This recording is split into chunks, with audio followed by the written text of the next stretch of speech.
Welcome, everybody, to Boston 9/11 Truth. Today is Thursday, March 5th, 2026. And today we have Sander Hicks.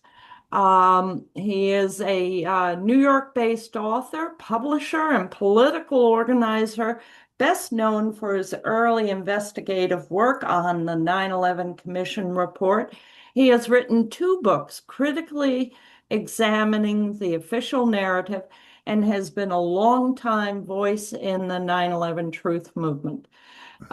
Hicks is also the host of Monks and Punks, a podcast, and an organizer of public forums exploring nonviolence, peace, and historical accountability.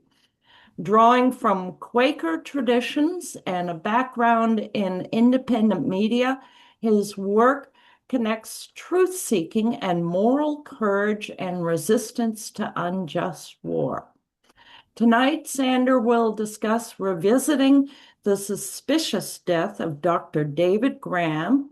Who is Dr. David Graham? He will tell us all about that, and what it reveals about the intelligence protections surrounding the 19 alleged hijackers. 19 years after confronting the FBI, he is now developing a documentary project with Hollywood collaborators to reopen this story. So very much looking forward to that. He will examine Building 7, the Israeli connection, and how even former skeptics are reconsidering core 9/11 evidence. He will also explain why he stepped away from the 9/11 truth movement for 9 years and why he is returning now. On September 6th, he is convening a Quaker-anchored event linking nonviolence and opposition to, quote, pretenses for wars, end quote, with exposing the pretense of 9/11. For Hicks, the deeper goal is not only investigation, but advancing peace, nonviolence, and moral clarity in public life. Welcome, Sander. Thank you, Sue. It's so great to be with you, and I am excited to speak with you. I have not done a 9/11 truth speech or presentation in about 9 or 10 years, so this is really special for me. And so I was excited that David Chandler will be a part of this, and he'll see the video later, because I was thinking about him as I was driving home and thinking about this today. I know David Chandler has done great work on the physics of 9/11 and has a Quaker background. And I am an active Quaker in the 15th Street monthly meeting, which is in New York City, in Manhattan. Even though I live in Brooklyn, it keeps me connected to Manhattan. And I gave an hour-long talk recently about the 378 years of Quaker resistance, 378 years of Quaker history. Started in the English Civil War. Radicals at the time were trying to challenge theology without monarchy, really creating the bedrocks of democracy, truth against power. And so Quakerism is a great way to resist the history of Christian warfare. So look at our life, look at our collective life right now. We have a president who has supported genocide, has supported kidnapping of sovereigns in sovereign countries, has supported the assassination of sovereign supreme leaders in the Islamic Republic of Iran. And so we really need a movement of resistance, of spiritual enlightenment that can feed our resistance. And 9/11 Truth is a part of that.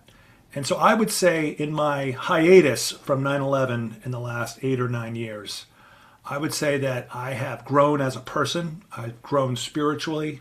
I've learned more about Quakerism, for one thing. And so, what I'm really interested in is not the 9/11 silo, but how 9/11 connects to 378 years of Quaker resistance, to tyranny, to autocracy, authoritarian kings who really control information. They control in the history of Quakerism. We see how they control theology. They control the Bible. They control the narrative about Jesus is God. But my critique of Christianity is Christianity, the history of Christianity, clings to Jesus as God, and that is the dogma that comes down from top down, as opposed to the message of nonviolence. So the message of nonviolence, truth force, Gandhian satyagraha, truth force, soul force, is really related to what we do in the 9/11 truth movement. Because what we are doing is really believing that we all have this inner light inside of us and that we're all capable of seeing the truth. Even though the US war machine is extremely powerful and strong, and the propaganda machine is very effective, and a lot of people get convinced. But we have seen through it despite all that. And we seek to spread the message, and that's something really beautiful. I'll give you a little background of my history in 9/11 Truth. I was really one of the first New Yorkers to be a truther. I remember gathering with Les Jameson at Judson Memorial Church. They gave us the boardroom at Judson Memorial Church, which is a small room. And I was like, who is that? Who is that guy over there, the bald guy with the little glasses? He looks a little bit like an owl. I was like, is that Webster Tarpley? And it was Webster Tarpley. He was there at the very first meeting. This is like 2002 or so. And we started seeing videos from people like Barry Zwicker. Online videos were really just beginning to be a thing. I remember Barry Zwicker in Canada did some of the first videos, and we were really excited when the very first 9/11 Truth book came out, written, let's remember, by a theologian. David Ray Griffin is an amazing theologian, as well as a writer and an investigator and a compiler of information about 9/11. And he's passed now. He's one of the many 9/11 Truth writers who have passed on. Maybe we'll talk later about Mike Rupert and Dan Hopsiker, who have also passed on. But if you're spiritual, they're with us. They're with us on the celestial plane, and they're supporting us, and they're praying for us. So David Ray Griffin is a very interesting theologian. We don't have all the time in the world, so I'll just say he was really into theodicy, which is the study of evil. It's the study of how can God exist if evil also exists. And so out of that, he became, and he really risked his esteemed academic reputation by becoming the very first writer to publish a book on 9/11 Truth. It was called The New Pearl Harbor. And he beat me. He beat me to market because I was trying to also be the first author of a 9/11 Truth book. I'm going to grab it here. I've got a copy right here. It's actually holding my monitor up. But this is a book that I published in 2005, The Big Wedding, 9/11, The Whistleblowers, and the Cover-Up. I did the Alex Jones show and met a graphic designer who greatly improved the front cover. Chris Bama, he's a great guy. He's done a lot of graphic design for me. And this was back when Alex Jones was not drinking the Trump Kool-Aid so much. But this graphic designer called me up and he was like, wow, Alex Jones really doesn't let you get a word in edgewise. He's kind of a funny interviewer. So thank you for this interview, because so far nobody's interrupted me at all. So anyway, that was my world back in 2005, 2006. And I remember at the time, right after Big Wedding came out, things started to change. I remember Tim Olson, who's here in the on the call with us today remembers we had a community. We had a coffee house called Vox Pop. We started doing 9/11 Truth events. We had a gathering every month, every week. We started publishing a newspaper. I was, this independent publishing background. I said, hey, it's not that expensive or difficult to design and publish a newspaper. So we started publishing citizen journalists going after the unreported story, the New York Megaphone. And I remember in 2006 publishing a story with the laser lights of the Twin Towers. It's a very dramatic photo. And for New Yorkers, it's very emotional. But having those two laser lights, it usually stirs up feelings of patriotism or loss or grieving. But our headline was 9/11, 5 years later, the official story falls apart. Because 5 years later, at the 5-year anniversary mark, there was a historical turning point. 9/11 Truth was becoming a mass movement. We had loose change. We had this movement, mostly of young guys, some women too, but it was a lot of black t-shirts that said investigate 9/11. The loose change thing was setting records for most downloaded video on Google Video and YouTube Video. So as technology was developing for online video, it was beginning to have an impact. The left is always saying, look at the way technology impacts the relations of production and how the relations of production impact social relations. So social relations, I think, were very much impacted by new technologies, and we were the ones that were seizing it and being able to use it against the official story.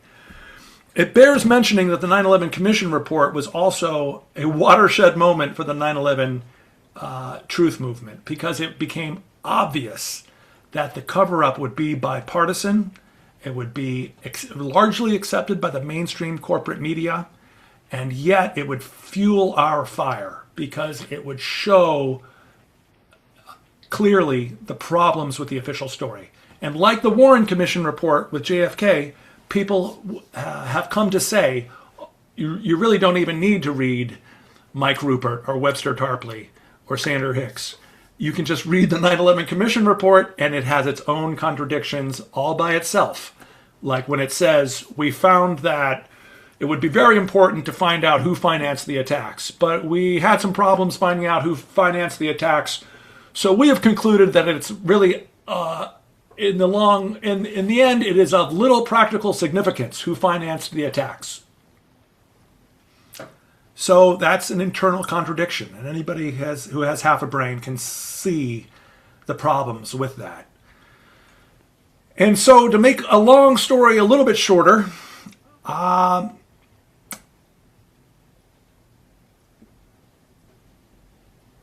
did a second book about 5 years later in 2010 called Slingshot to the Juggernaut. And at this point, I had become a deeply committed 9/11 truth researcher. My background had been in independent publishing. I had published a controversial biography of Bush called Fortunate Son. I had been on 60 Minutes on the front cover of the Washington Post style section. So when I did The Big Wedding in 2004, 2005, I was still trying to keep like a foot in, well, maybe I'll get back on 60 Minutes, or maybe I'll get back in the New York Times for this book or this investigative journalism. And that was clearly naive. I was a kid. I was not really in the reality of what the corporate media is willing to look at. Corporate media, New York Times, Washington Post, CBS News, 60 Minutes, they're willing to do the story about the young punk rock radical publisher who takes on the Bush family. That's cool. That's hip. It's palatable. It's newsy. It's sexy. But it's not the same when that same independent publisher kind of crosses the Rubicon, if you will, or crosses a red line and says the corporate media is essentially not doing its job here. But thanks to Alex Zaitchik at the New York Press, I was able to do a critical review of the 9/11 Commission report, which made its way into my first book, Big Wedding. So what I'm trying to say is that with my first book, the difference between the first book and the second book, the first book, has an unfortunate subtitle on the back cover. Did the Bush White House allow 9/11 to happen? It's kind of a cautious, conservative, let it happen on purpose maybe question, as opposed to where I was at with Slingshot to the Juggernaut, because there are certain things that happened in my life that led to the writing and publishing of this second book. And I'm gonna show you a trailer of a video to show you some of the evidence that I brought back about, I think there's a lot in the book Slingshot to the Juggernaut. It's got a lot more content. It looks at 3 different legal cases of lawyers trying to pick up the evidence and get our day in court. Lawyers like Attorney William Veal, representing April Gallup, the Pentagon victim, the sufferer. She suffered when something hit the Pentagon, and so William Veal aggressively tried to go after Rumsfeld and Cheney in her name, and was not only did he not get his day in court, he was levied with $45,000 worth of sanctions by a judge. So court cases like that are what I cover in the very first chapters of Slingshot to the Juggernaut.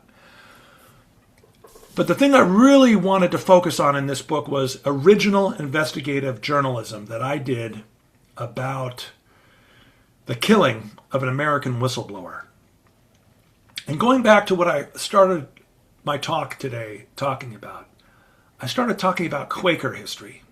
It really is exciting that there is kind of a secret truth to Christianity.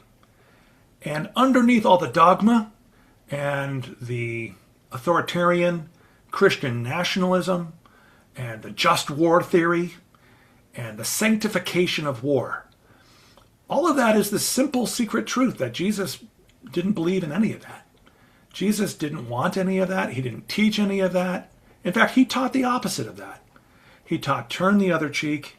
He taught forgiveness. He taught communication, connectedness, community, eat together with people, even if they're of a very different class or caste or race or are Samaritans or are the unclean or are the lepers. You read a book like John Dominic Crozon's Jesus, a revolutionary biography, and you're like, holy shit, I've been lied to all my life.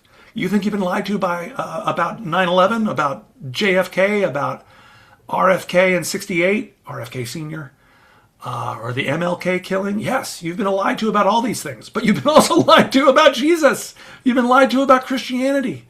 And they're still doing it. They're still doing the just war theory, and they put it all on steroids, nuclear steroids.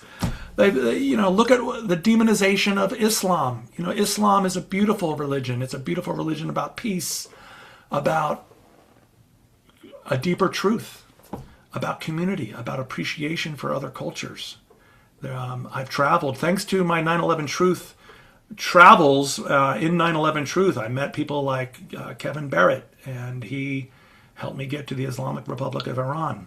And if we have time, we'll talk a little bit more about Iran and what's going on in our world. But we are in another undeclared war against an oil-rich Muslim country.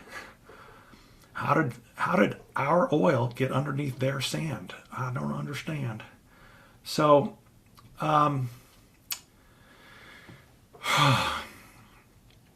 with the case of Dr. Graham, what really fires me up about him is that he's a Christian and an evangelical Christian.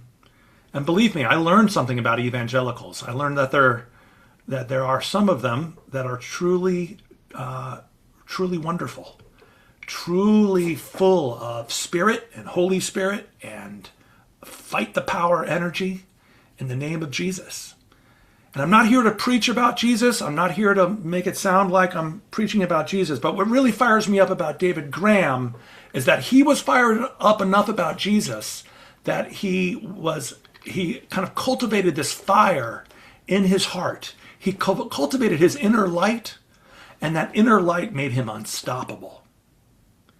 This guy volunteered to go to Vietnam. He was a dentist. He was helping Vietnamese people with their teeth. He was also kind of helping the U.S. military intelligence apparatus, because when you help somebody with their rotten tooth and you free them of their pain, they might tell you something. So his dentistry operation as a volunteer was kind of connected to U.S. military intelligence in Vietnam. He would volunteer for medcap missions, like who wants to go out into the jungle and find a village and help them. And he volunteered for like something like 61 missions because he was there to help people, and he was there to help U.S. military intelligence. And so he actually got the Bronze Star in his volunteer days in Vietnam for foiling an attack on the Bien Phu air base. And so he was a hero. I'm not endorsing the U.S. military presence in Vietnam. We're not going to go there right now. We're not going to deal with that. I'm anti-war. But Dr. David Graham had this experience of protecting the air base, right? So when he moved back to his native Shreveport, and he thought he saw a threat on Shreveport Air Force Base because he met two young Arab guys and a kind of a freaky blonde albino Pakistani who I'm going to show you video footage of in a second. Not a second, but in a minute. In time. The blonde albino Pakistani was named Muhammad Jamal Khan, and this guy had juice. This guy had connections. He had connections to Shreveport's Barksdale Air Force Base. And if you know your military classifications, Barksdale is upper echelon, super secure, nuclear capable. If you go to Shreveport and you try to look under the rocks and confront the FBI, one of the things you see are these giant B-1 bombers and B-52 bombers flying in. They look like giant black birds. They seem to be like 4 times the size of a commercial aircraft. And they're just like flying into Barksdale Air Force Base. So Graham was a networker. He was an entrepreneur. He had this theory about he had different medical devices. He was always trying to raise money. And so that's how he met Muhammad Jamal Khan. And Khan introduces him to a couple of mysterious guys. He says that they're medical students, but Graham doesn't really believe it because the guys are like silent and seem sort of catatonic. But at one point, Graham is at Khan's house and he sees that he's got all these boxes, and Graham actually writes down on his hand the names of that he sees on these boxes: Nawaf al-Hazmi, Fayed Banahamad, and Khalid Almidar. And as we know, the names Khalid Almidar and Nawaf al-Hazmi come up quite a bit in our 9/11 Truth research. So those are the two names to really remember. All 3 of them were later exposed to Graham's total horror as 9/11 terrorists. Okay? Before 9/11, though, this meeting happened about 10 months before 9/11.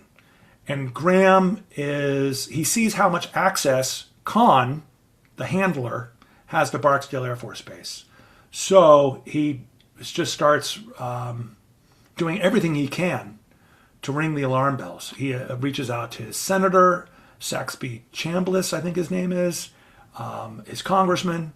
He's got all these business cards of everybody he talked to in security at Barksdale Air Force Base, FBI, and nobody responds.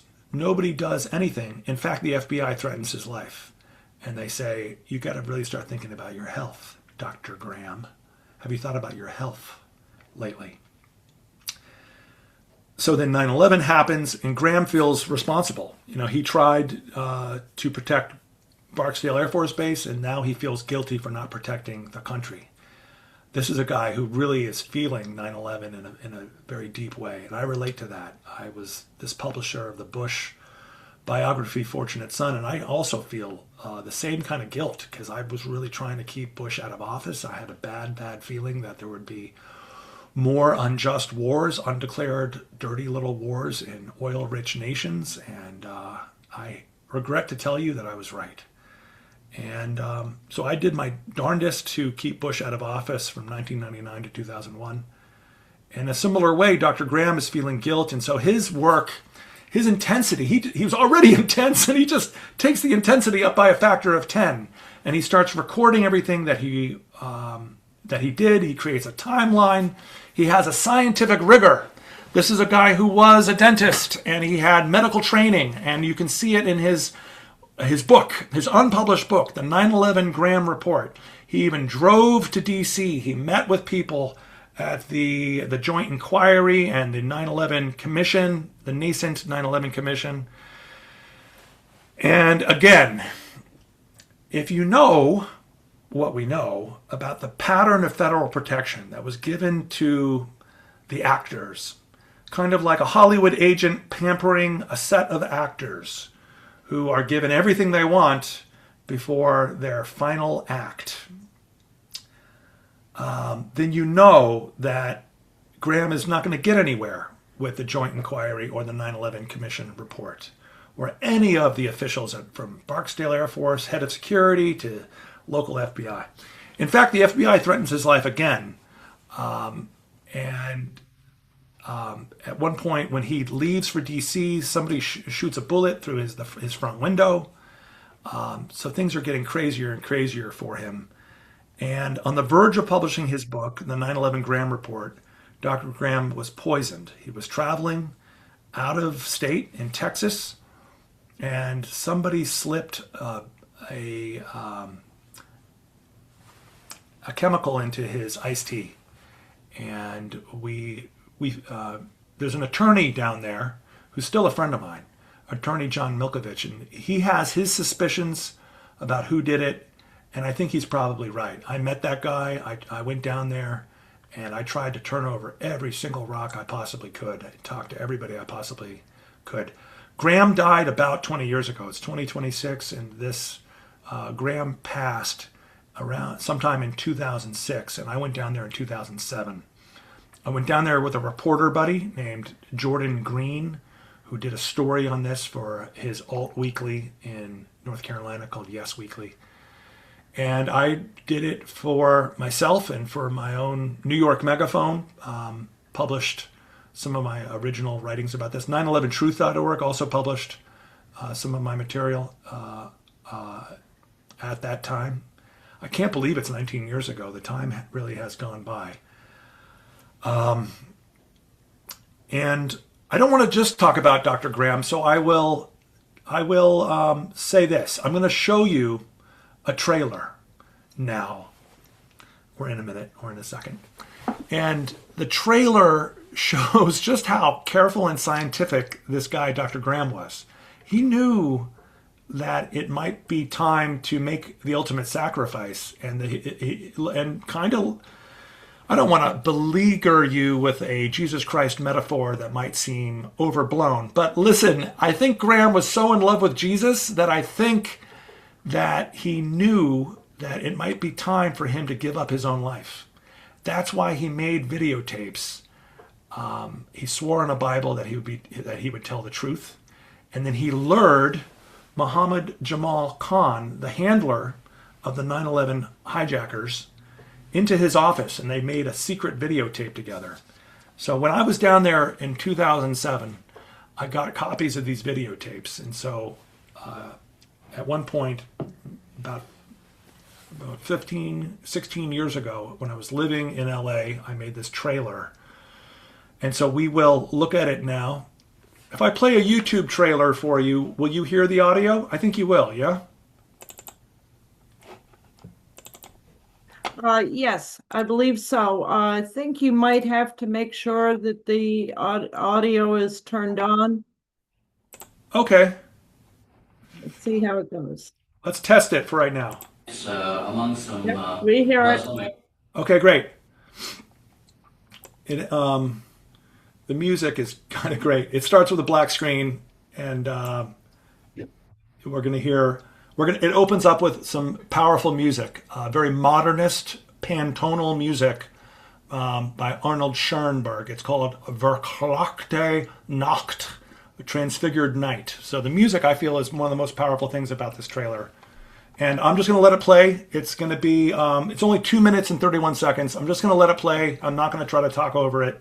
And we'll discuss it in a minute. About 10 months before 9/11/01, the tragedies on that day, I was in in a strange circumstance among some Muslim Arab type fellows. This is the story of Dr. David Graham, a Shreveport dentist who met two of the 9/11 hijackers 10 months before 9/11. The individuals that I'm going to talk about were hijackers. They were unindicted co-conspirators on 9/11. Dr. Graham did inform the Shreveport FBI. He felt threatened and mistreated, but Graham kept going. He kept records. He made videotapes. FBI tried to convict me of that one, but he had no chance to convict me because I had a lot of people that didn't pick up from Washington. Wow, really? And I had that, I already told you. I brought it to agent in charge in the Shreveport office of the FBI, Michael Kinder. He drove to D.C. and met with government investigators. On the verge of publishing a book, Graham was poisoned. He died.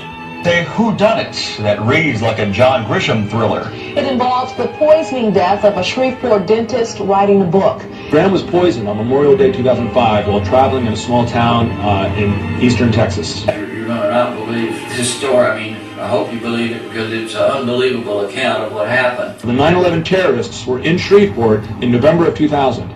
What's really key about this, though, is that the Shreveport FBI and the Texas FBI were at the emergency room telling doctors that he was suicidal and that he was crazy. David Graham was a personal friend of mine. John Milkovich even gave the eulogy at Graham's funeral. I believe that one of the most appropriate ways to honor his life is to bring to light the true circumstances surrounding his poisoning.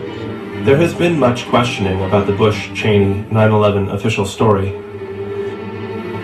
The question is our U.S. federal government willing to kill us to cover up the truth? Hello, my name is David Graham. I live in Shreveport, Louisiana.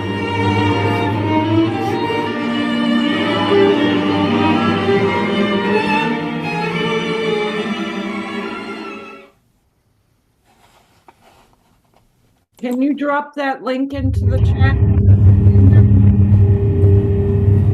Yeah.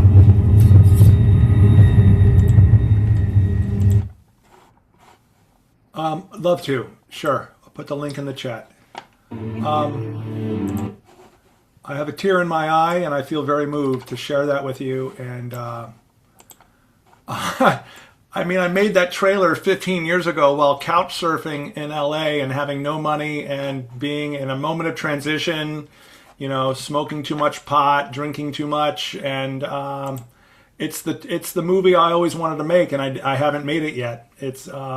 I've been waiting for the right time, and I don't know if this is the right time, but I'm not drinking and smoking anymore, so I have the bandwidth to maybe take it on now. Sounds like the right time. Yeah. I'll tell you something I did recently is, I've been trying to figure out what's the next step for me in my life, and 55 now. I'm not in my late 30s anymore, and so I hired a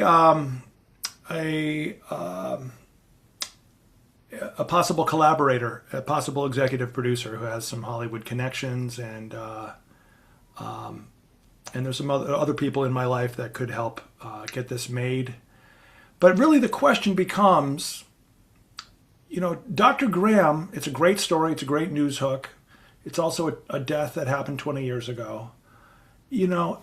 As a former media person, as a writer, as a publisher, we have to think, what is the story we really want to tell now?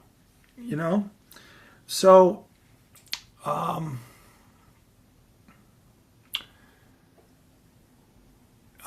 much more time do I have? I want to have a sense of time. About 20 minutes. Okay, great. So for the next 20 minutes, I would just like to say,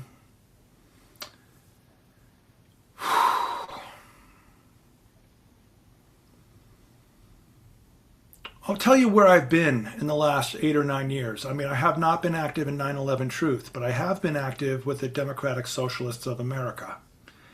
And this is a way to to rejuvenate American politics.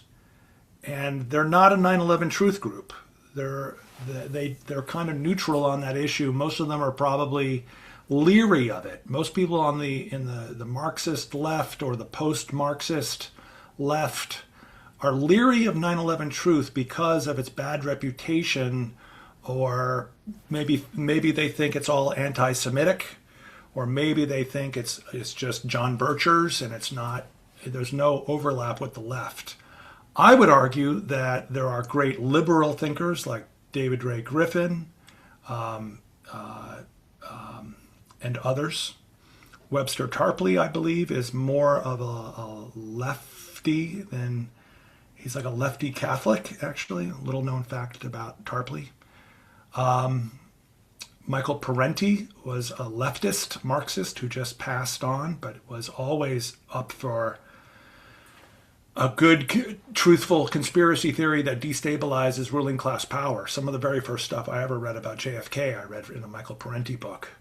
So I would say that there is definitely a potential for overlap with the Democratic left and 9/11 truth. And I would like to build a bridge and say, well, in politics, and I've gotten, it's something I've learned a lot about in the last 10 years. I ran for Congress. I've been a volunteer on many victorious DSA campaigns, helped elect Alexa Aviles to New York City Council, Marcela Mateñas to the New York State Assembly. I'm doing a party in a couple of days for a candidate for New York State Assembly here in my local district. I was a field lead for Claire Valdez for New York State Assembly, and I worked on the successful mayoral campaign of the first Muslim American mayor of New York City, my friend Zohran Mamdani. And some people say, oh, well, maybe Mamdani can be approached about 9/11 truth. And I would just say, let's go slowly.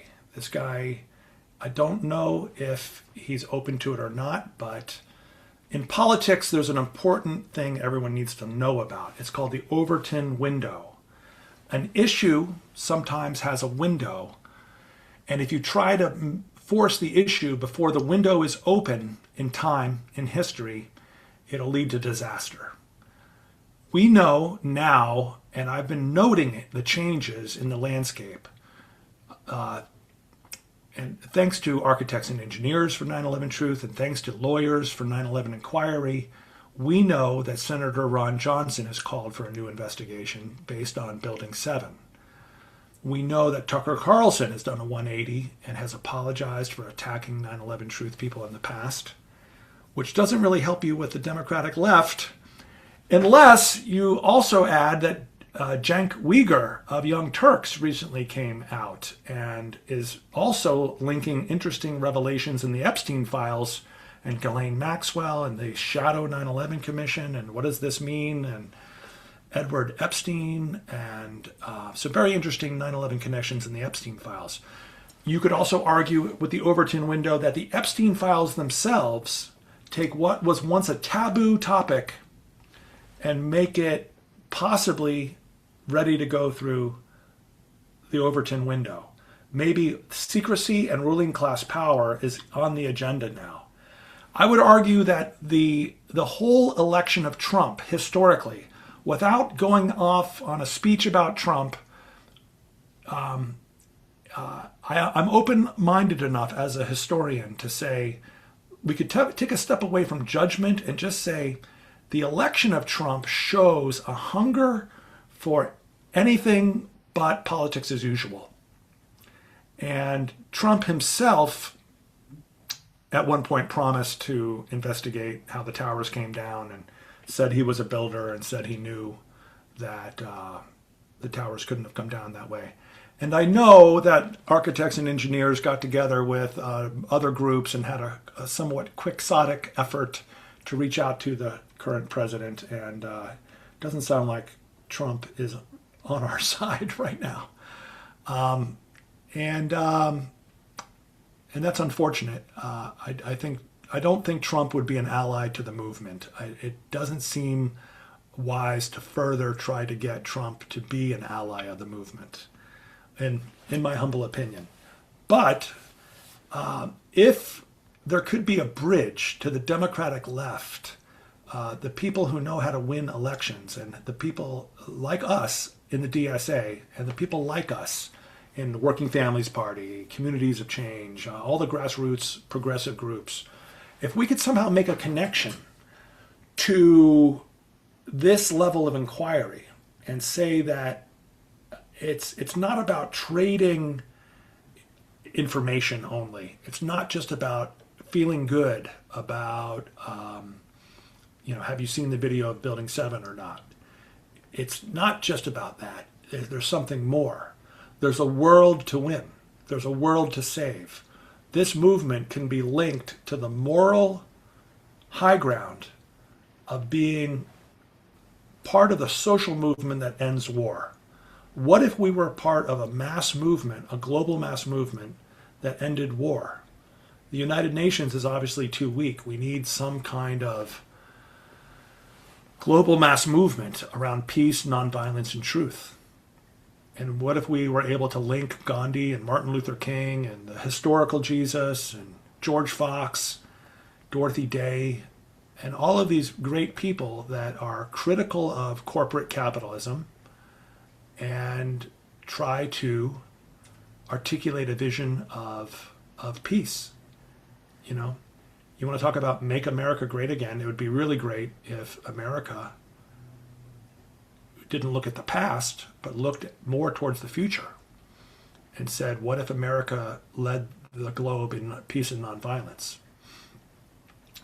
So those are some of the ideas that I began to deal with in my second book, Slingshot to the Juggernaut, which came out in 2010. And I just got sober right around that time and started doing Zen meditation. That's something Richard Gage and I have in common. And those things really helped me clear the air a little bit, And I also feel like I was getting really obsessed with 9/11 truth. And when I ran for Congress, it was sort of quixotic, like Don Quixote. And I didn't really think ahead. It was impulsive. It was grandiose. I just fucking did it without a plan. It was like running up against a windmill with a wooden sword. But I was taking on somebody because she was ignorant and uncaring about the 9/11 victims' families. We were trying to get the 28 pages released of the Joint Commission report, and she would not respond to emails, and she was pro-war, and her name was Carolyn Maloney. She was a friend of Hillary Clinton's. And so as a lefty Democrat who had been, I'd been in socialist groups in the 90s, but was just really running as a independent progressive Democrat. So I tried to get ballot access, tried to primary her, and I couldn't even get ballot access. I wasn't able to put together a campaign to really challenge Carolyn Maloney seriously at the ballot box. However, the great victory was what I learned from this campaign. I really learned that you have to have a base. You have to have connections. You have to have an endorsement strategy. You have to think about who could endorse me and what other groups could endorse me. It's not just about ideas. It's about network. It's about real politic. The reality is you need a set of you need money and you need strategy. That's really what I lacked. You need to get your message out. Yeah, that's true too, but message is not enough. So it was radical to primary people at the time, but next door in the other district, AOC, Alejandra Ocasio-Cortez, was running at the same time, and I was in touch with her, and I met her at American University at a conference, and so it was great to become friends with her a little bit. And she really showed that running in primaries to the left of centrist pro-war Democrats is a great winning strategy, especially in New York City, because we're able to offer something. We don't win elections based on 9/11 truth, though. We win elections based on affordable housing, Medicare for all. It's just not an issue that wins elections yet. And so that's one thing I learned the hard way. I was running on more of a 9/11 truth, peace, love, and revolution, and release the 28 pages, that kind of thing. And so out of that running for Congress, I kind of realized I needed to back away a little bit from 9/11 truth, spend some time working with DSA, working on campaigns and really learning how campaigns are won. And so that's something I'm really proud of right now. I'm proud to say I've got experience with victorious campaigns that are actually really putting people into power. There's a great book called Politics is for Power. It's by Eitan Hirsch. And it says, we're all living in this world of social media. We think, if I post this, that's going to change the world a little bit. And the answer is no. That posting on social media is kind of like a red herring, or it's like fake. It's like a fake experience. Politics is for power. If you really want political change, then you really need to create.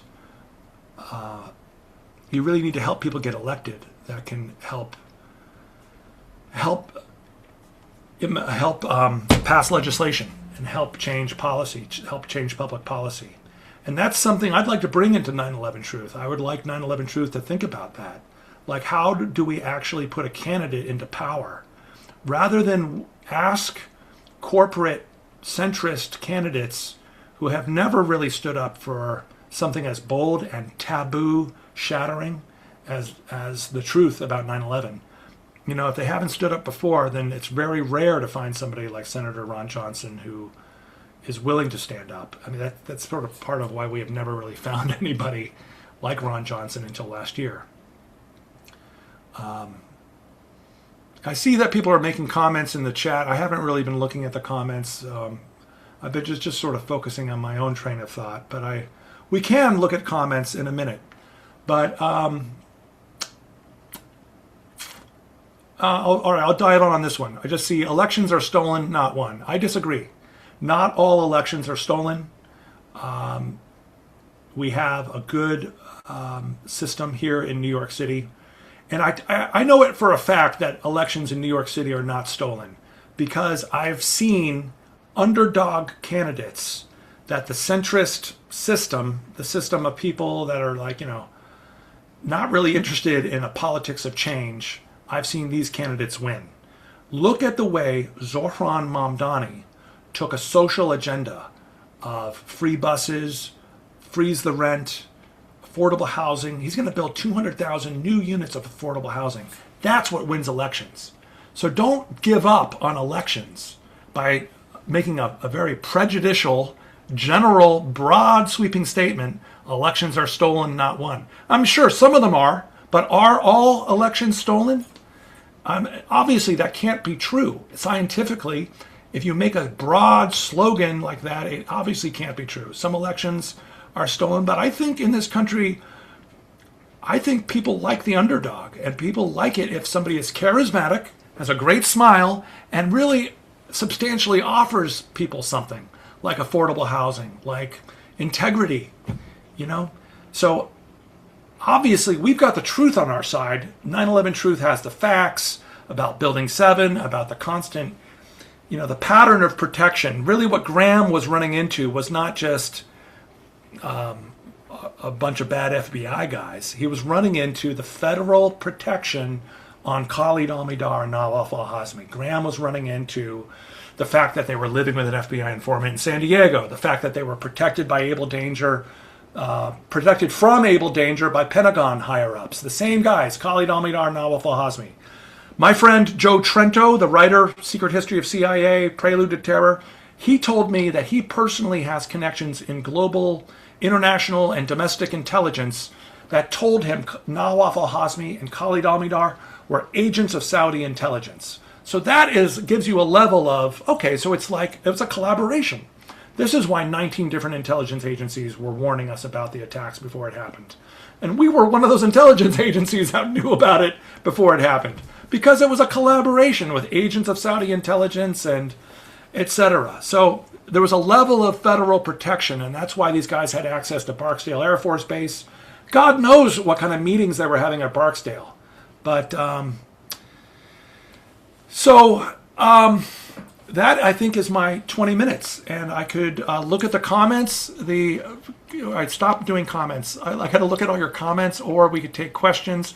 If anybody is moderating, if a moderator, a wise lady, is moderating the comments, you can tell me which comments I really need urgently to respond to. Well, let's let people raise their hands. I see Tim Olson has his hand raised. Before we begin the questions, I forgot to do our disclaimer. Just a general disclaimer. We always do it. Nobody's in particular is targeted here in this disclaimer. The views, thoughts, and opinions expressed are the speaker's own and do not necessarily represent the views, thoughts, and opinions of Boston 9/11 Truth.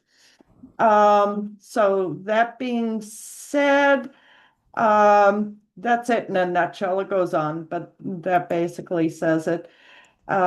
We'll take questions, and everyone who is on this call saw our guidelines, which basically says that you're to keep your question or comment related to what Senator Hicks had addressed, and not go off into other areas. Stay respectful, keep your speaking voice at a speaking level, no shouting, no interrupting one another, and just basically be civil. Okay, so I'm going to also raise my hand to get in the queue. Let's see, yeah,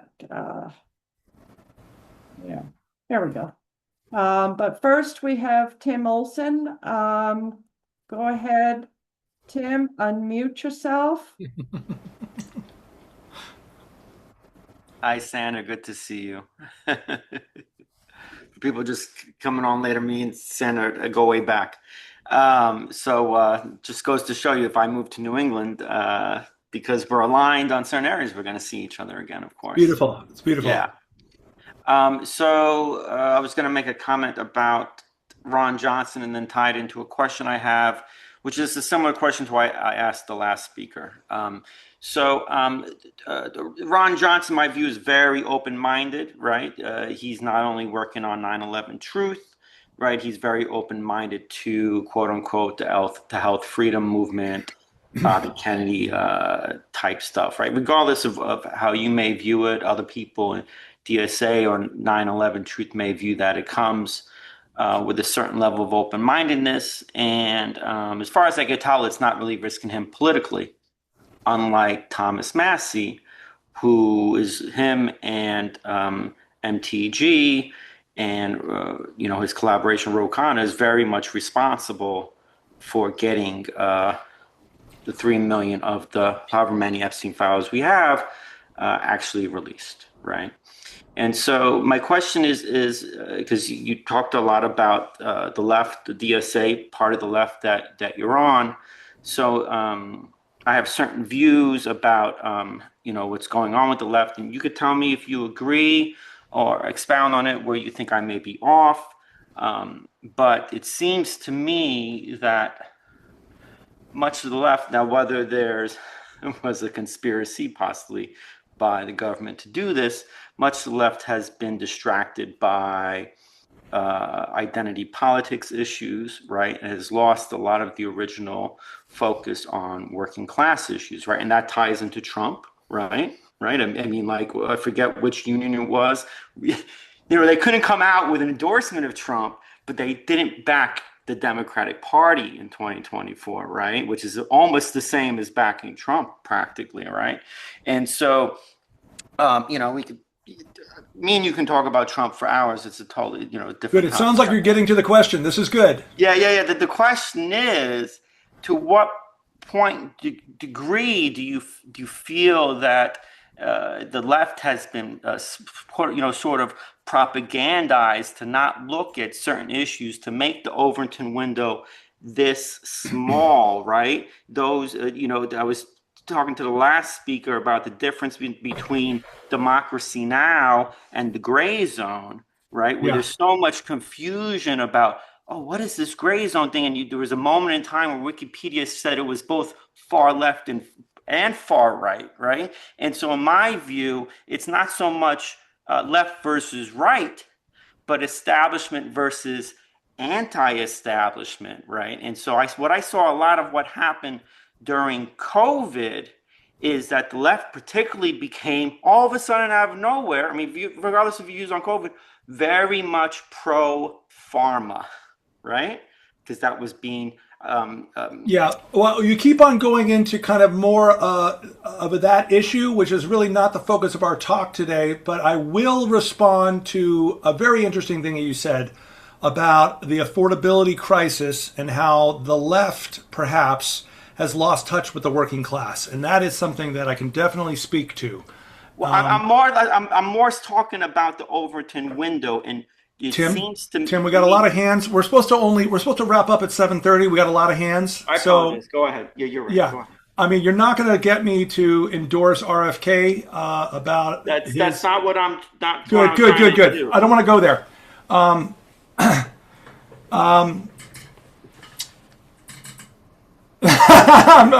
I'm deliberately not going there. I will say this though. You have a great point about, is the left out of touch with the working class? Every time the left, or every time the Democratic Party loses its touch with its base, it loses an election. So if affordability issues aren't central, the Democratic Party, and I'm a Democrat too, a proud Democrat, but if the Democrat elects people that seem out of touch, like Kamala Harris, then they're going to lose.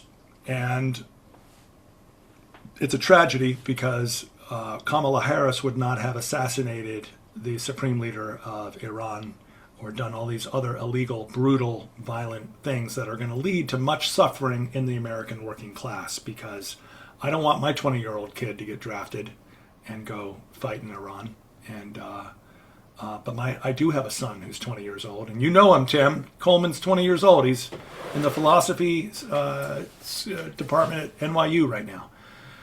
And that's where he's gonna fucking stay. But he's not gonna go fight and die in Iran. But he could. There could be a draft, you know. I'm gonna lead draft resistance at NYU. But anyway, to focus on the affordability issue, it's a tragedy that we didn't have a convention. It's a tragedy that we didn't sideline Biden or be honest about Biden early enough. It's a tragedy that we rushed into supporting Kamala Harris without having a democratic process. And this is why I like the DSA. It's very democratic, small d democratic. You don't have to be a Democrat to be in the DSA. A lot of people from the Green Party get caught up on this.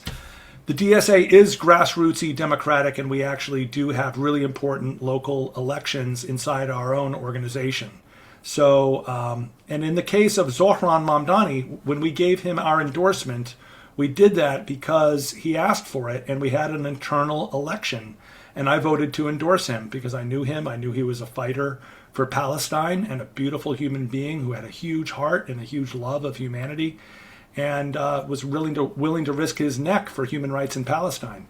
So Zohran defeated the out-of-touch Democrat stereotype that you're talking about. And I don't think it's an accurate stereotype to say that Democrats are only or tripped up on identity politics. I think that's actually a right-wing trope, and it's not accurate.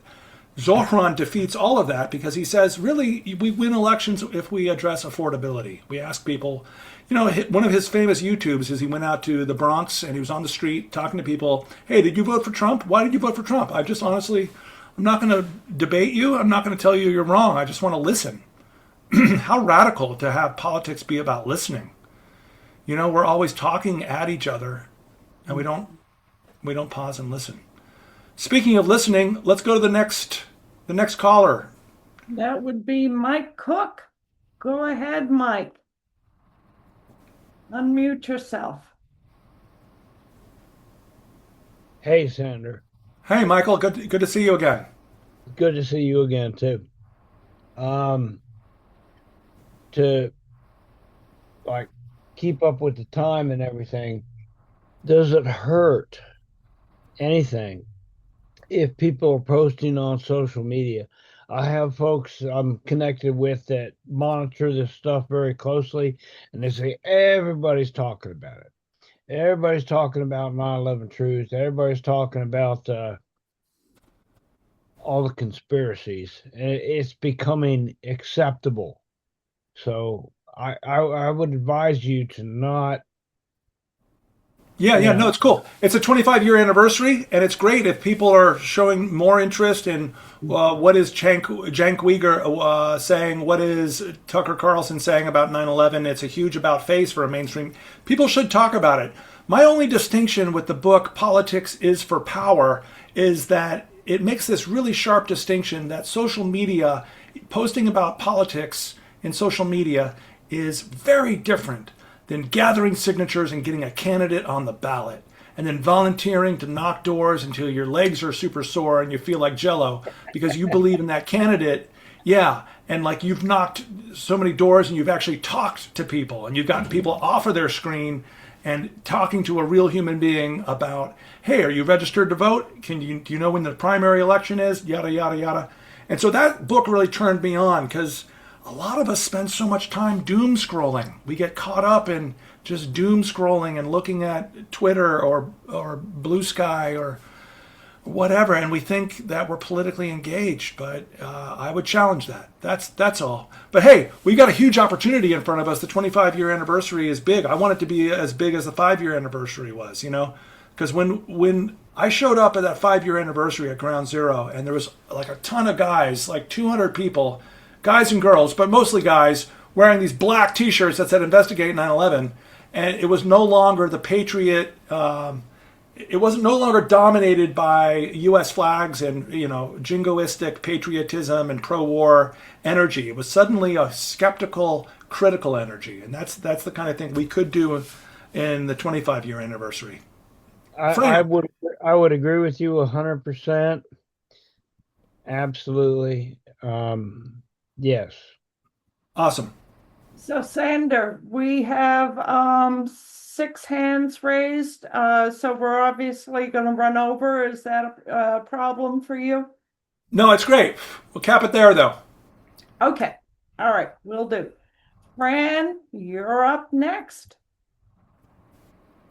Unmute yourself. Hey, Sander, it's good to see you again, of course. Good to see you again, Fran. Thank you so much for hosting me in Denver all the times you had me out. Yeah, and gosh, I hope we'll have more interaction.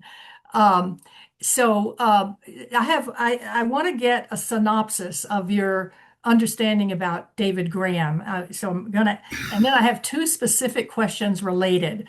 So the synopsis that I'm getting from what you said is that Graham, this dentist in Shreveport, Louisiana, was treating 3 of these alleged hijackers.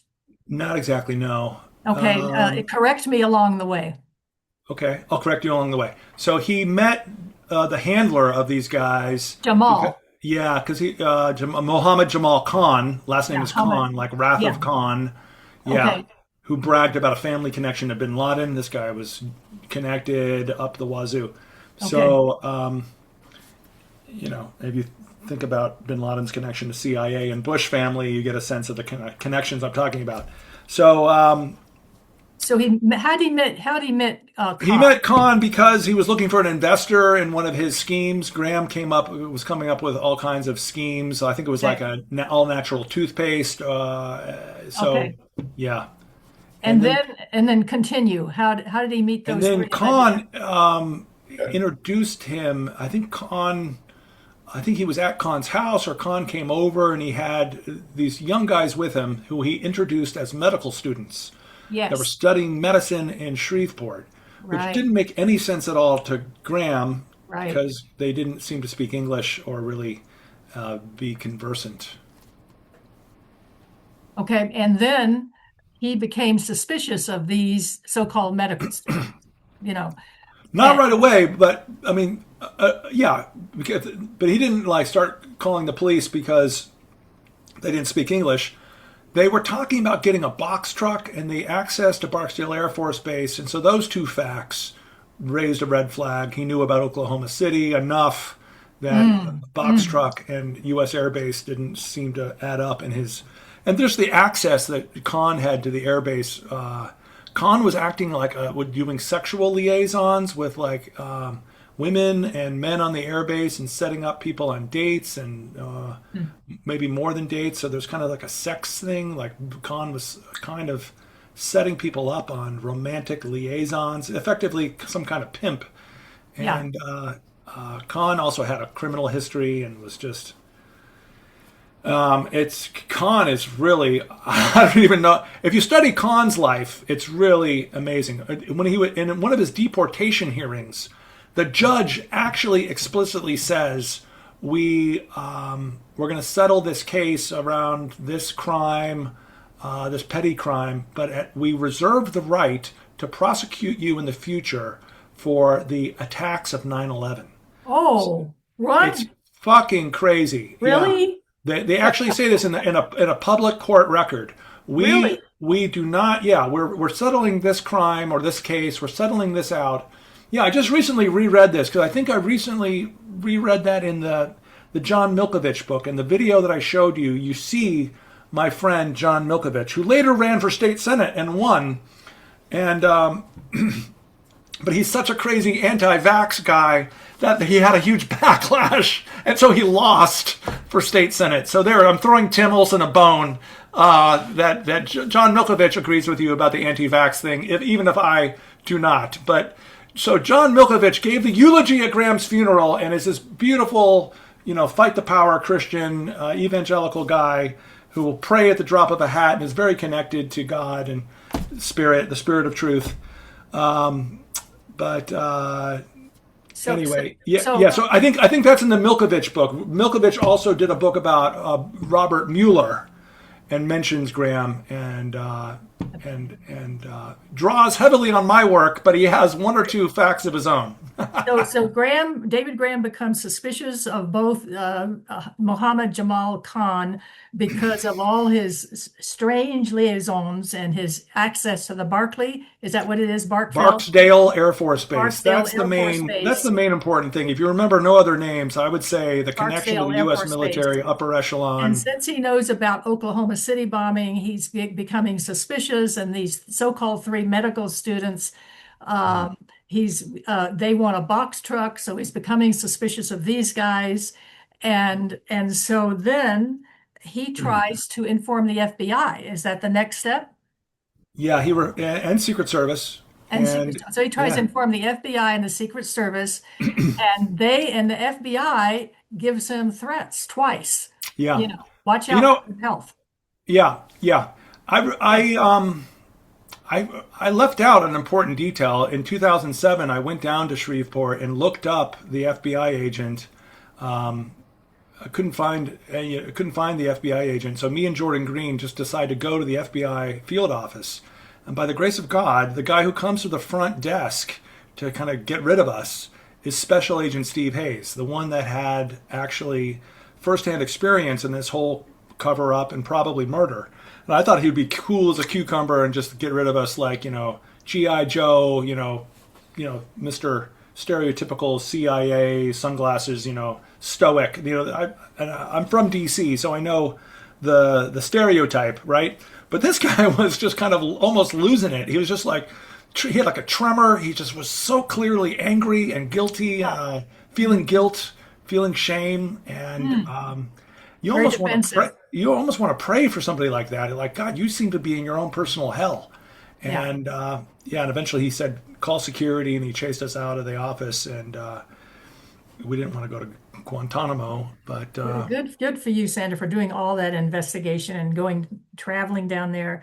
But I think the next step seems like what happens is, so Graham is trying to warn the FBI, but lo and behold, the FBI seems to be the protectors of these Saudis.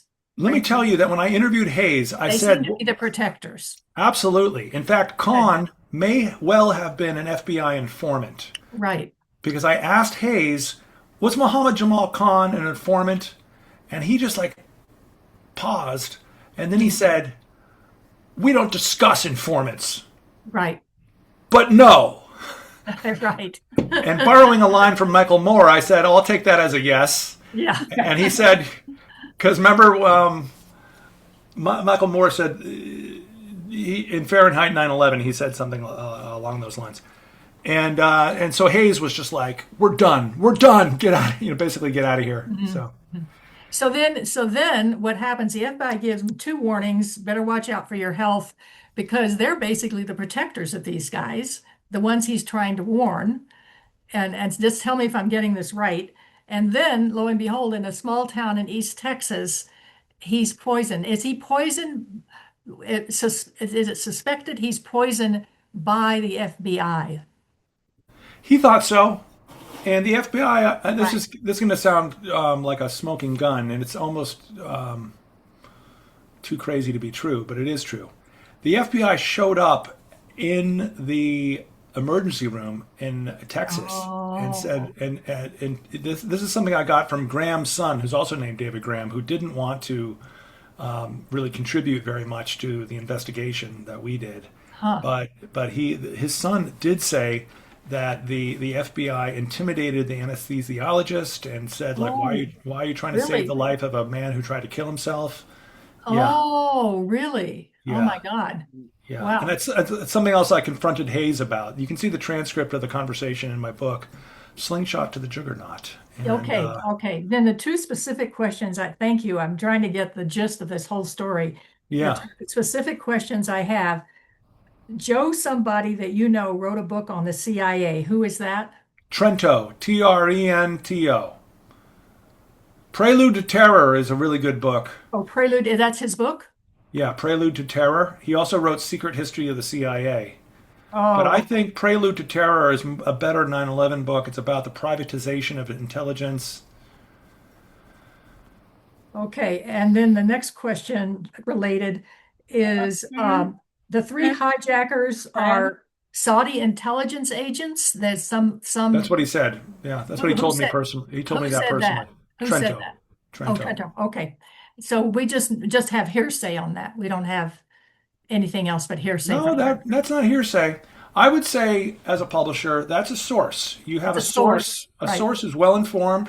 Okay. A source who interviewed James Jesus Angleton on his deathbed.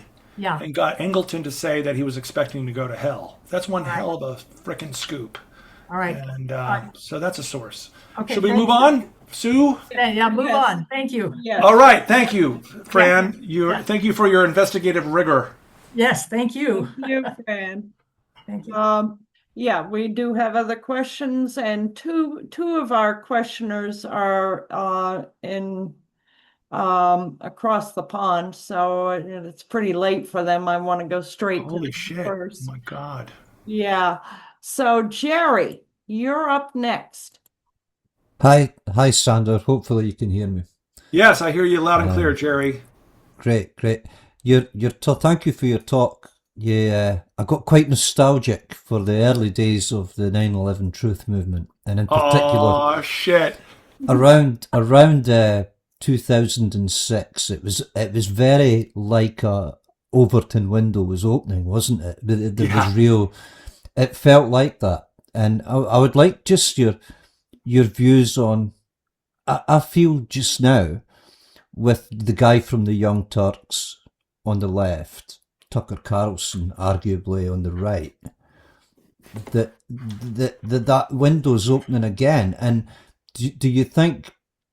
I've long said that 9/11 Truth will really make some ground when it becomes politically expedient to reveal the truth. When that, and regardless of money, campaigns and everything else, when it becomes politically expedient and has political purchase on the electorate, whatever side happens, there does seem to be a coalescing now of the two sides opening that window. do you think we will get to a stage where it may be politically expedient for politicians to not just to open that window, but to dive right through it? And thank you so much for your talk. Thank you, Jerry. It's good to hear you. It's a tough question because I'm trying to think, okay, politically expedient. What would make 9/11 truth politically expedient? Well, one of the paths here seems to lead to a dead end in my mind when you think about the fragmentation of the American right. The neocons and the more establishment, preppy, Yale, Skull and Bones, New England-based Bush family neocons have really been sidelined by the MAGA movement. And so it's kind of like the Republican Party has been completely transformed by this cult of personality with Donald Trump. And so if it was politically expedient, I mean, Trump used 9/11 for his own ends. He used anti-Iraq war thinking when he wanted to differentiate himself in 2016 against Jeb Bush. I thought it was awesome, actually, for this guy trying. I was looking into Trump. I was like, well, maybe I'll become a Trump supporter. And I was like, I quickly realized that he is not my cup of tea, Jerry. But he said this great thing about Jeb Bush and your brother brought us into this terrible war. It was a bad idea. So I'm not sure. Cheney is dead, so we can't really prosecute Cheney anymore. George W. Bush in the public eye is just now a benign, benevolent painter of watercolors, which is tragic. It's tragic. People don't want any justice around them. 1 million dead. It's estimated it could be 1.2 million dead because of the Iraq war. That's the real crime of Bush. And how did we get there? Well, 9/11 played a part. Condi Rice and propaganda and Colin Powell and weapons of mass destruction lies. I don't know if 9/11 truth and political expedience go together. But if we somehow said, what's happening right now? We're about to get into another dirty war in the Middle East. We've toppled the top of the government of Iran, and so we can expect probably, I would predict at least 2 or 3 years of war, and Trump is going to probably have to double down, maybe send in ground troops. So there's what the political realities are. We should really be thinking about not what could we do, but what is real right now. What is real right now is war on Iran. Trump is real. So if we could tie 9/11 truth into an anti-war movement and figure out ways to not just be in our own silo, in our own group, in our own podcast, in our own Slack or WhatsApp group, but reach out to other groups and be like, hey, this is what we offer. We have our network. We are also a bunch of patriots, and some of us are lefties, and some of us are not lefties, but we're interested in truth. We're interested in independent investigative reporting. We're citizens that are we feel that we're a little bit more informed, and we're essentially a part of the anti-war movement. Please don't demonize us. Please don't alienate us from the anti-war movement, because when Sue introduced me today, I quoted a great Englishman, George Fox. When George Fox in 1660 and his cohort wrote a letter to Charles II, and they basically created the Quaker anti-war statement. They said, we're not terrorists. We're not the Fifth Monarchy men. We're not the group that you need to persecute and torture, even though we Quakers were being persecuted and tortured. But we said, we actually believe in nonviolence. We do not believe in fighting with outward weapons. Our war is interior. We're fighting the Lamb's War. It's a war against our own hate and anger. and we refuse to fight wars. And that means that we're relying on this beautiful inner truth, this inner light. And this is what George Fox said. I'm getting to the point. We reject all wars fought under any pretense whatsoever.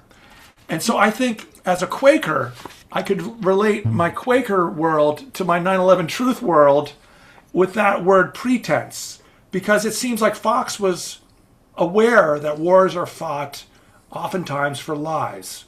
And if we can be a 9/11 truth movement that unites with an anti-war movement, and that would, I think, be a part of a larger political expediency and a larger political reality. And I think that's in the realm of the possible. Brilliant, thank you. Very good. So we have Mike, Magnus, and Jane, and myself. But since Magnus is across the pond, I hope Mike and Jane, you don't mind if I go to him next. Okay. So go ahead, Magnus. All right. Great to see you, Sander. And I was wondering, I think I missed it. Where can I buy your books? And are you going to write more books in the future? Well, thank you. My books are out there on all book-selling channels. The one that is really well distributed was Big Wedding, 9/11, The Whistleblowers, and The Cover-Up. We printed 14,000 copies, so you can probably get a copy for $1 on... I urge you not to use Amazon. I urge you to find it somewhere else, A-Libris or wherever. Amazon is a defense contractor, so I'm not going to endorse them. BarnesandNoble.com, yeah. What else? What's the big bookstore? Powell's.com in Portland. My other book, Slingshot to the Juggernaut, covers Dr. David Graham and other legal issues. It also has some interesting writings about Zen, Gandhi, and nonviolence. Some people don't like that, but some people do. So if that's your thing, that is also worth looking at. It might not be as widely distributed, but it was pretty well published by Soft Skull Press, the publishing company I ironically started back in the 90s. I came back to in 2010 and got a book deal, so that was nice. But thank you for your encouragement. I haven't really thought about a third book, but I am thinking about maybe... Well, I just gave an hour-long talk about Quaker history, and we just did a speaker event around the historical Jesus. So I feel like the truth about Jesus hasn't really fully been told. I do have something very new about the historical Jesus. For those who are interested, it's on religioussocialism.org. Religioussocialism.org. It's called Jesus Our Comrade. And it tells you the top 10 things that are little known about Jesus. And they're all things that would make Trump and Kristi Noem and Pete Hegseth very angry, because they kind of undermine Christian nationalism. That's the real enemy I see. Christian nationalism, Christian Zionism, the genocide in Gaza. You know, it's like 9/11 happened and we thought the world couldn't get any worse. And then guess what? It got worse. It got worse. So there's a lot to fight against, but that means there's a lot to unite with people about, you know? We need to get better at finding common ground, you know? Don't go into your own special issue right away. You know, show a curiosity about other people. Like, what motivates you? You know, what's your top issue and why did you get there? You know, and that way you connect with people first. And then you can say, hey, have you ever seen a video of Building 7? Or have you ever seen, I don't know, whatever, Loose Change, Fahrenheit 9/11? And because, you know, we have a world to win. We have wars to end. And we know from the Vietnam War that people can shut down a giant war. By the way, one more thing. Have you seen the latest work from the Lawyers Committee for 9/11 Inquiry and Richard Gage, 9/11 Crime Scene to Courtroom? They have 6 episodes now, and I've been helping with this, and that's been very amazing.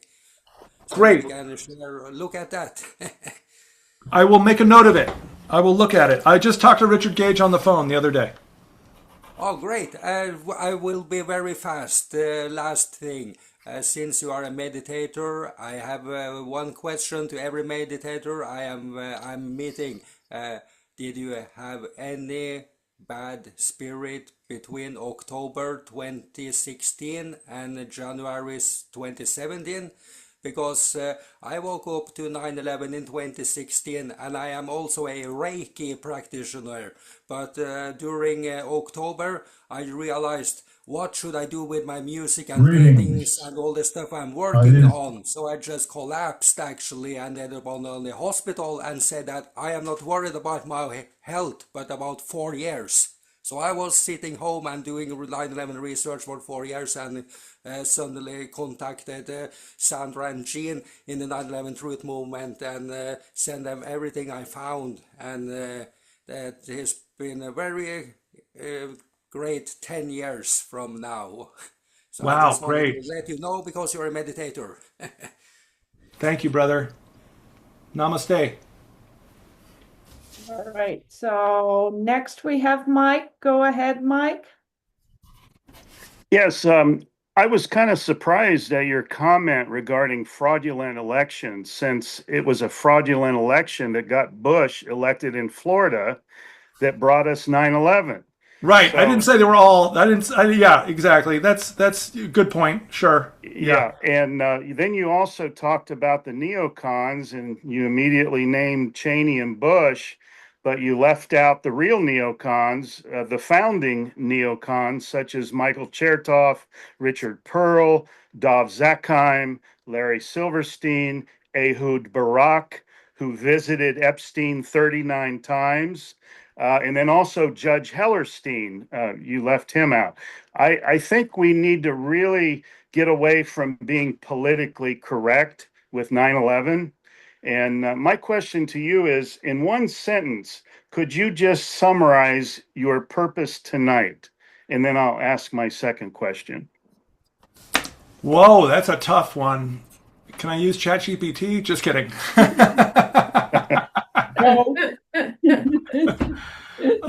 Just kidding. No, I'm boycotting ChatGPT, people, because of their decision to help Trump with the war. And so I'm now using Claude. I'm not endorsing Claude. I'm just telling you I'm making choices about my habits. I would say, Mike, my purpose is to explain my story about how I evolved as a political activist with 9/11, really starting as an investigative independent publisher. I didn't even really talk too much about the Bush biography, but going from the Bush biography to moving out of New York City on the 10th of September 2001, crazy coincidence, and then getting into 9/11 truth really early on, being kind of a pioneer in New York City, and just trying to kind of explain my own history and how it might be helpful as we together on the 25th anniversary year think about what's next for us. That's a long sentence, but that's one sentence. Does that count? Okay, and my second of three questions. Do you believe the hijackers flew the planes into 3 buildings in Shanksville? Well, let me be careful here. Whether I believe it or not is an article of faith, and we're not here to talk about. I would rather focus on what I can prove. So we might be getting into territory of splitting hairs about what I believe versus what you believe, rather than, it's kind of hard to prove who or who was not on the planes. So it's probably better to stick to what is provable. So if you're of the school of thought that they weren't on the planes, you probably have a good, strong case. And the opposite case could also probably be proven. I would rather not go there because it's not an area of my expertise. it's more important and more provable that the guys had a layer of federal protection before 9/11, and that's really clear. Okay, so can you answer part of that question? Did planes crash into the buildings in Shanksville? Into the buildings? In Shanksville. Okay, yeah. I think Shanksville was shot down, and the lack of evidence on the ground in Shanksville is extremely strange and anomalous. A plane doesn't crash to the ground and disintegrate. A lot of people think that Cheney had authorization to shoot down a plane. I think at one point there was a rumor that he did give an order to shoot down that plane. Flight 93. There's been 3 or 4 made-for-TV movies just about Flight 93. So in terms of the planes hitting the buildings in World Trade Center 1 and 2, yeah, I believe that the evidence is there, and I don't believe that it's fruitful for our movement to go into something that might be termed esoteric. Now, that's not to diss anybody. It's not to try to say, I think you're wrong. It could be all AI. It could be all CGI. But I'm not even sure CGI was really all that well developed in 2001, but I'm not going there either. So does that answer your question? Well, it does to the best of your ability, but I can't help Exactly. I can't help but ask you the question. The planes weighed the best of my frail abilities. Well, the planes each weighed 80 tons. That's 320,000 tons of debris that should have been found. There should have been 40 jet airliner wheels and rims, and nothing near that, not even barely a fraction of that, were found. The Pentagon, there are now affidavits being produced by soldiers that were there in the building that day, and they say they saw no plane wreckage at all, just like April Gallup. And yet, I can agree with you there we're told, on April Gallup. There's something interesting that she should have been killed, right? Her office was right where the engine should have impacted. So she and her baby Isaiah should have been instantly killed. So there's definitely an anomaly around there. And I think we have to go with what we know. We know that April Gallup in her hospital bed was approached by Pentagon spokespeople who said, this is what you're going to say and this is how you're going to say it. And so there was a controlled story happening with April Gallup. And so, yeah, that's interesting. And we also know, Sander, that we didn't have proof of the 320,000 tons of wreckage. That was not produced either, not even anything quite near that whatsoever. So the lack of evidence is evidence. And we're frequently being told by various groups that we can't talk about the absence of planes. That's a taboo topic. It seems well, like. I wouldn't say that. I would say though that the violation of legal standards of crime scene and the exculpation of evidence, basically like the exculpation, getting rid of the guilt by getting rid of evidence and exporting all of that steel and whatever. Maybe there might have been plane parts in whatever was quickly exported out of New York City. Giuliani made the arrangements to sell all of that World Trade Center debris and wreckage for scrap without proper testing for explosives, for et cetera, et cetera. And so, eight massive engines missing is not something to just blink at. That is a major violation of the evidence that should have been found, and it wasn't. So, and I also really like Eric Lawyer, who says that the fire standards were not followed, that you're supposed to test for explosives and test for arson and in a fire. That's when I really started being like, holy shit. Right. But nobody's telling us not to talk about that. There is a pattern of people within this movement that are all saying the same thing about one particular topic, and that is the missing planes at Shanksville and the Pentagon, and also the missing evidence at the towers. We're frequently told this is a divider, this is too controversial. Mike, we've gone over time. Okay, I Thank yield. you. Thank you. Thank you for your question. Can I say something though that I appreciate? You know, Mike, I'm not here to censor you, and I'm not really an active leader in 9/11 Truth anymore. I'm a writer and an investigative journalist. Done a couple of books. I guess the gist of my talk really today though is also like we've got an opportunity here as a movement.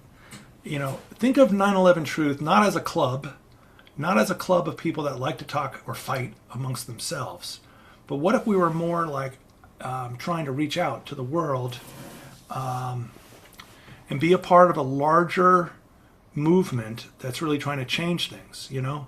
The 9/11 Truth tends to be kind of insular and just kind of fight amongst itself and talk to itself, as opposed to try to join with other groups, make a coalition, be a part of a larger coalition. I've never seen 9/11 Truth organizations do this at all, but it's possible to do it.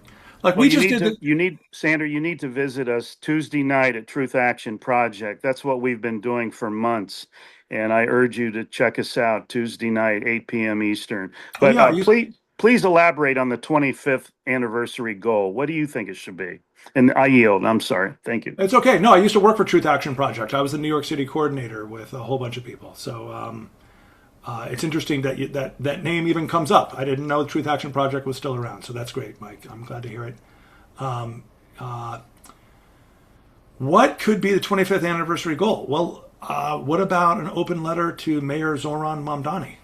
What if we said, hey, but it would have to be very diplomatic. It would have to be carefully worded. We can't be the conspiracy nerds who only care about 9/11.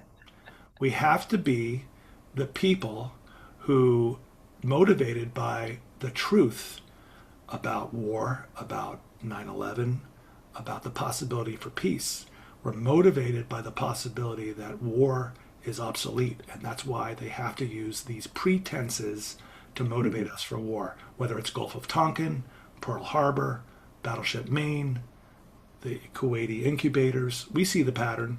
Do you see the pattern? Mayor Mamdani, you know, you could say like, you know, this letter is being delivered to you by your friend Sandra Hicks, but it's coming from a global movement, and we don't want you to pontificate and use the same old stereotypical language of you know that Bush and Cheney have been forcing down our throats for 25 years, because you are different and you are a politics of affordability, of caring for the people, of standing up to Zionist and imperialist wars. And therefore, Mayor Mamdani, we ask you this 25th anniversary to look at the Overton window. Look at what's possible for you. You know, he's not gonna take the red pill. He's not gonna like, you know, tell everybody to watch loose change. But he is possibly, I don't know, maybe we call for a truth and reconciliation or some kind of public hearing or some kind of public event. Anyway. What's All that? right, very good. Yeah. Okay. That's just one idea. I could come up with others. All right. Next we have Jane Milliken. Go ahead, Jane. Last word, Jane. You're the last word. Oh, well, I don't know about that. After that. There's never a last word. Oh, Sue is on deck. Sue's hand is still up. All right, you're penultimate. I guess she asked me to go first. Anyway, it's good to see you, Sander. I think way back in the early days, whether it was 2006 or 7, I don't know if you came here to my home where I've hosted a number of, 9/11 dignitaries. Yes, with Richard Krishnick and stuff. Yes, could well be. I think you had a big screen up in front of my TV. Oh, cool. I don't know. Anyway, and I also want to just express that I appreciate your spiritual approach. This is it is invaluable in all of this effort. So, anyway, I appreciate that. I just have one specific question in a passing remark you made about, I don't know, halfway back or whatever it was. You said something like, "I'm not here to endorse RFK Jr." And I just wondered if you could elaborate on what you meant by that, if you could.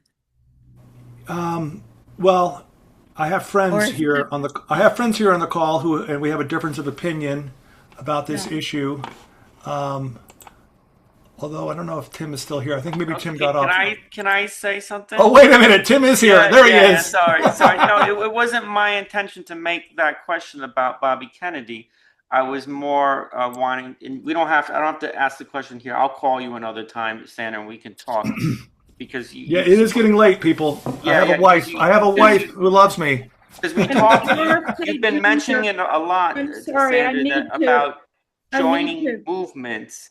And the issue for me, I was just giving examples of open-mindedness and the Overton window. So Yeah, it's I not know. intended Okay. to get into All Bobby right, Tim. Yeah, I know. But it's getting late. We're almost 45 minutes and past the end time of this meeting. But let me just tell you this. Jane, I'll answer your question.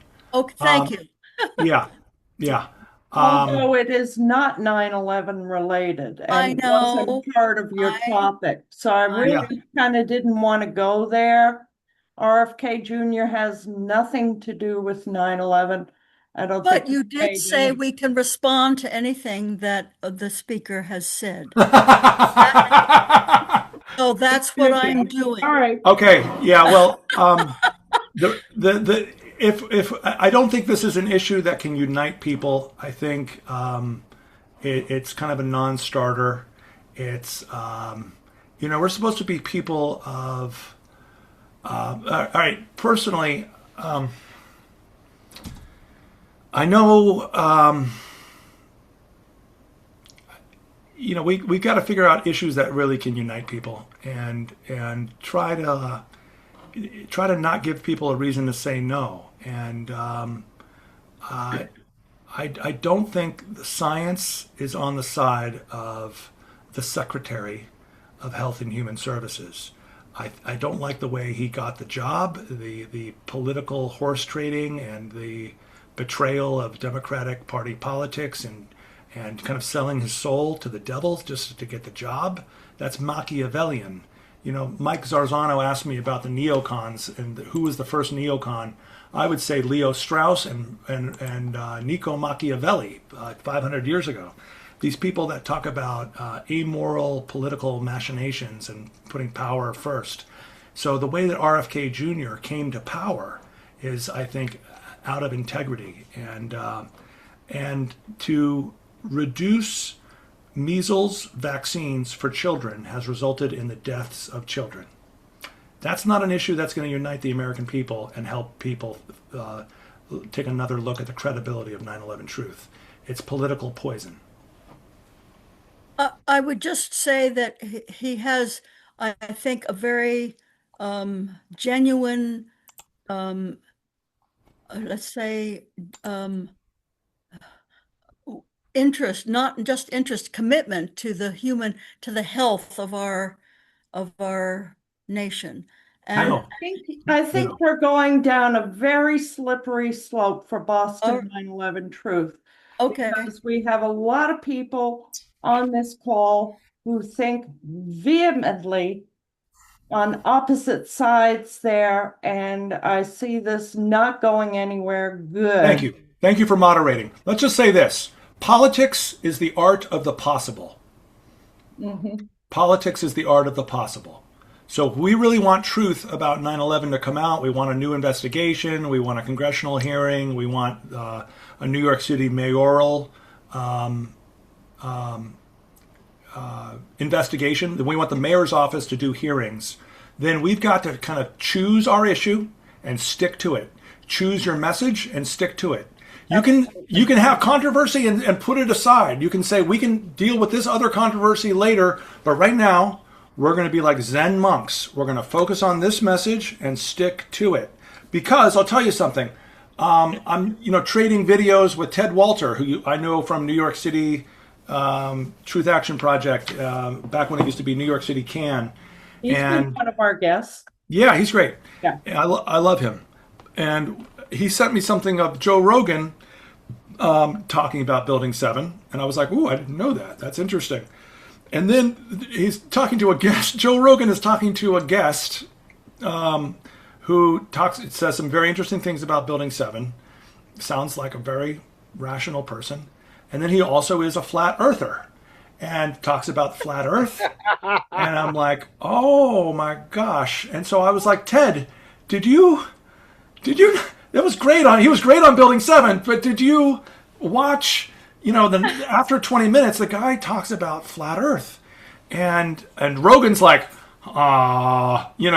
so it's like, it's funny. I mean, and so for Ted, who's very politically savvy and I respect a lot, but it's kind of like, buddy, we got to watch what we send out to people because, if you watch the whole thing, then it goes into other issues. And so if we Sander. Hold on. Let me finish. No, I'm not going to let you finish. Do you realize that they will interject these things to derail the situation? Well, who's they? I mean, in this case, this was a guest on Rogan, but I'm going to just try to say, Mike, NSA, Mike, I'm going to have to mute you. Yes. I'm sorry, I had to mute you because you're interrupting, and that's against our guidelines. Love you, Mike, but yeah, don't interrupt the speaker, please. But Mike's point was that they deliberately disrupt and interrupt, and I just watched a very interesting video on YouTube about flooding the zone. Steve Bannon talks about flooding the zone, and there are propaganda techniques that they use. Okay, I am after 2 hours. I'm running out of steam. All right, but Sue, Sue, you're the last question. I know you've waited patiently. Do you have a final question? Just a quick comment. Remember when we hung out at Harvard Square back in, I think it was 2009, you had your guitar and your 9/11 leaflets? Oh, really? Yeah. Wow. Harvard Square. Remember that? I don't remember that. No. Wow. I have all your books. My question though, well, first of all, I want to comment. I love your reference to the Quakers. My mother's favorite movie was Friendly Persuasion. I don't know if you're familiar with that, with Gary Cooper and who else was in it? Dorothy McGuire, Anthony Perkins, about family of Quakers and their divisions about the Civil War. It's a very wonderful movie about the anti-war sentiment of the Quakers. So, okay, great. Friendly Persuasion. I'm going to make a note of it. Yeah, it's an old movie, of course, 1956. Yeah, but it's a beautiful movie. Anyway, so I have a lot here, but let me see. What's the most important? One question, Sue. One question. Uh-huh. No, that's what I'm telling you. Just ask one question. Right. Okay. And then we'll call it a night. Okay. I've always been confused about the political tainting of 9/11 truthers, because inside job, that means we're against the neocons. Yeah. So, and there's been a lot of lefties who have been in support of 9/11 truth: Dennis Kucinich, Cynthia McKinney, Jill Stein. So how did it get painted? Here at Boston 9/11 Truth, we have members from all political persuasions. And, when we get down into politics, we like to say, no, we're not going to use politics to divide us. We're not going to discuss it. It's off the table. Yeah. But I am confused how it got painted as right-wing 9/11 truth. How did that happen? We're against the neocons, the Bush administration. We're wrapping up, honey. I know it's been 2 hours. We're wrapping up soon. I'm so sorry. Yeah. So what's your thoughts on that? How did that happen? How did it get painted so right wing? Yeah. Well, one thing that I was always attracted to about this movement is that it does attract people from across the political spectrum. And that's a positive.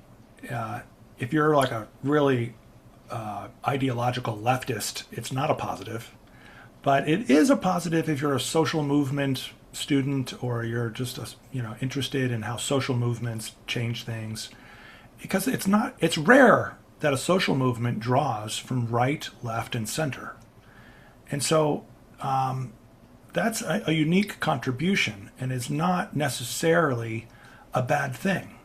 Now, it can if there's a dogmatic ideology, then obviously that is challenging to ideology. But if you have a movement that is diverse politically, then people don't know what to make of it because it is kind of new.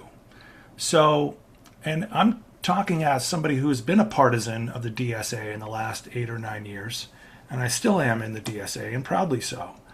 But I'm still, I'm very interested in this question. It's a great question, and I don't have all the answers. But I will share that that we need to be pointing out the truth is that there are a lot of lefties and liberals and socialists who are interested in this because there is an inherent criticism of the U.S. war state, the imperialist, greedy, colonizing war state that is inherently critical of the status quo and critical of the establishment and critical of capitalism inherently in this movement. And it's also a great way to undermine the credibility of the Bush and Cheney historically. The danger is when 9/11 truth veers into anti-Semitism. We can be anti-Israel, anti that form of Zionism that is right-wing Zionism. We can definitely be against all of that and against the genocide in Gaza, but we have to steer clear of generalizations about the Jews overall, because that's when we get painted with the brush of anti-Semitism and we just lose our credibility politically on the national stage. Yeah. Could you give an example of what you're referring to? Well, it's a matter of public record that I've been critical of the writer Christopher Bolin in the past. And I was mailed an early copy of his book, Solving 9/11, and I challenged him about his generalizations about the Jews who control the media and are all about pornography. And I just said that's disgusting. You don't think that's a true fact, that they do control the media and they are the originators of pornography? I don't even know who you are. I don't even know. But we're wrapping this up and we're not going to go there. There are a lot of people in Judaism that are part of the 9/11 Truth movement, part of Boston 9/11 Truth. There is a difference between you always have exceptions. No, we're not agree. I'm going to have to mute you if you're going to interrupt. We're trying to wrap this up, and we're not going to make this about Jews versus Christians and all this kind of stuff. No, listen, I gotta go. My wife needs me, and it's been great talking to you. And thank you very much, everybody. Thanks for your time. Thank you, Sander. Very much appreciate you, and hope everyone will join us next time. We're doing this once a month, and our next speaker will be April 2nd. Thank you. Thanks, Sander. Thank you. Bye-bye.